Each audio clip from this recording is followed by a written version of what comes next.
পৃথিবীর ভিতরে যত মানুষ আছে সব মানুষের খবর পৃথিবীর সব মানুষের চাইতে সবচাইতে বেশি জানে কে? মা। কথা বলেন ঠিক কিনা? বাচ্চার শিশুকাল থেকে শুরু করে মরার আগ পর্যন্ত সব কিছু সম্পর্কে যিনি খবর রাখেন বলেন মা। কথা বলেন ঠিক কিনা? এই মা আমাদের অনেকেই চলে গেছে। এরপরে জন্মের পরে বাবাকে দেখি নাই, আছে না নাই? এ মুসলমান, পৃথিবীর সব শূন্য স্থান পূরণ করা যায়, কিন্তু মা বাবার শূন্য স্থান পৃথিবীর কোনো জিনিস দিয়ে পুরা করা যায় না। কথা বলেন ঠিক কিনা? এ মুসলমান, এই জন্য মা যার চলে গেছে তার কিন্তু দুনিয়ার থেকে সবচাইতে বড় সম্পদ চলে গেছে।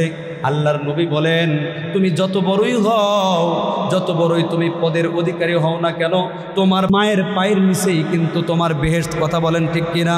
ভাইয়েরা আমার, যে কথাটা বলতেছিলাম, প্রত্যেকটা শিশুকাল থেকে শুরু করে মরার আগ পর্যন্ত সব অবস্থা সম্পর্কে মা জানে কি জানে না? জানে। আল্লাহর নবীর মা আমেনা বলে, আমার বুকের মানিক মুহাম্মাদুর রাসূলুল্লাহ যখন আমার পেটে আসছে সেই দিন থেকে কুদরতিভাবে আমার শরীর থেকে মেশক আম্বরের ঘ্রাণ বের হওয়া শুরু করছে। সুবহানাল্লাহ বলেন। ভাইয়েরা আমার, সব মানুষগুলো বলাবলি করে আমেনার তো স্বামী নাই, এত সুন্দর সেন্ট দিয়ে কোথায় যায়, এত সাজসজ্জা কেন করে, সেন্ট ব্যবহার তো করা যাবে না। সকলেই যখন বলা বলি করলো, আব্দুল মুত্তালিব তাকে ডাক দিলেন, কি আতর ব্যবহার করো?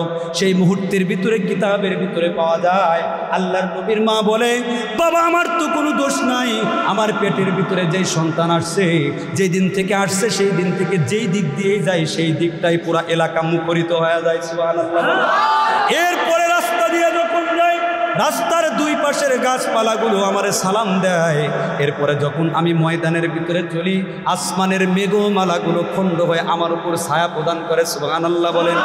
এরপরে মক্কার সব নারীরা তারা তাদের বালতি, তাদের ঘটি বাটি পুরা করার জন্য কুয়ার কাছে আসে।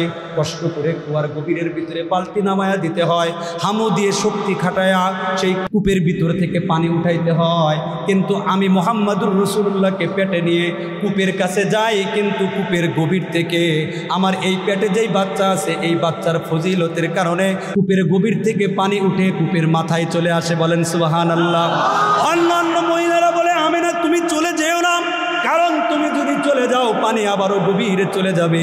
যতক্ষণ পর্যন্ত আমেনা কুয়ার কাছে থাকে ততক্ষণ পর্যন্ত পানি আর নিচে নামে না। বলেন সুবহানাল্লাহ। ভাইরা আমার, এই যে জন্মের আগে যে এই ঘটনাগুলো, আমাদের পৃথিবীতে যত মানুষ আছে কোনো মানুষের জীবনে এগুলো ঘটা সম্ভব? বলেন, এগুলো ঘটা সম্ভব না। ও মুসলমান, আরও কিছু ঘটনা ঘটেছে জন্মের সময়। এই কথাগুলো বলেই আমি বয়ান শেষ করে দেব। আল্লাহর নবীর মা আমেনা বর্ণনা করে, যেই দিন থেকে আমার পেটে মুহাম্মাদুর রাসূলুল্লাহ আসছে ওই দিন থেকে জান্নাতের অসংখ্য অগণিত হুরপুরীরা আমারে সালাম জানানো শুরু করছে। সুবহানাল্লাহ বলে। এ মুসলমান, আল্লাহর নবীর মা আমেনা বর্ণনা করে, তামাম পৃথিবীর ভিতরে যত নারী আছে সমস্ত নারীরা বাচ্চা প্রসব করার সময় বেদনা হয়, ক্লিনিকে নিয়ে যায়, হসপিটালে নিয়ে যায়। কথা বলেন ঠিক কিনা? মা আমেনা বলে, খোদার কসম করে বলি, আমার মুহাম্মাদুর রাসূলুল্লাহ যেদিন পৃথিবীতে আসছে চুল পরিমাণও কষ্ট আমার হয় নাই। সুবহানাল্লাহ বলেন।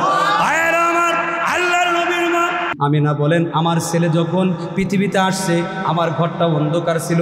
যেই মাত্র আমার ছেলে পৃথিবীতে আমার ঘরে জন্মগ্রহণ করলো, অন্ধকারের পুরা ঘরটা আমার ছেলের চেহারার আলোতে আলোকিত হয়ে গেল। বলেন সুবহানাল্লাহ।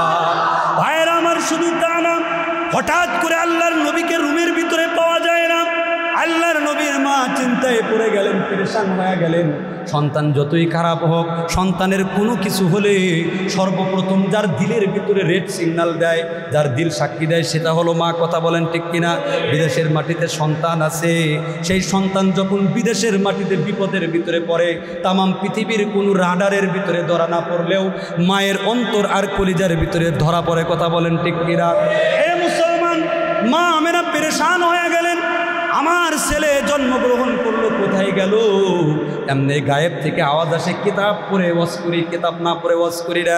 কিতাবের ভিতরে আরবি ভাষায় লেখা, সেই কিতাবের ভিতরে লিখছে, গায়েব থেকে আওয়াজ আসছে, আমেনা তুমি টেনশন করো না, তোমার পেট থেকে যেই সন্তান জন্মগ্রহণ করেছে এটা তো শুধুমাত্র কেবলমাত্র জিন এবং ইনসানের নবী নয়, এটা আসমানেরও নবী, জমিনেরও নবী, চন্দ্রেরও নবী, সূর্য, নক্ষত্র আর বৃক্ষরাজি, সমস্ত গাছপালা আর যত মাখলুকাত আছে সব কিছুর নবী হলেন নবী মুহাম্মদুর রাসূলুল্লাহ।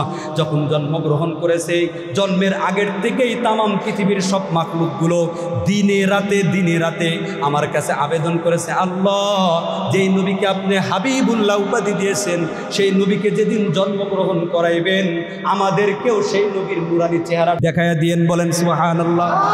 আমেনা তুমি টেনশন করো না, অল্প কিছুক্ষণের জন্যে আমার নবীকে ফেরেশতার কোলে উঠায়া তামাম পৃথিবী, পশ্চিম থেকে পূর্ব, এরপর উত্তর থেকে দক্ষিণ, সমস্ত পৃথিবী ঘুরানোর জন্য ফেরেশতার কোলে উঠায়া পাঠায়া দিছি। বলেন সুবহানাল্লাহ। ভাইরা আমার, এ হলো আমার নবীর সৌন্দর্য, এ হলো আমার নবীর জন্মের সময়কার ঘটনা।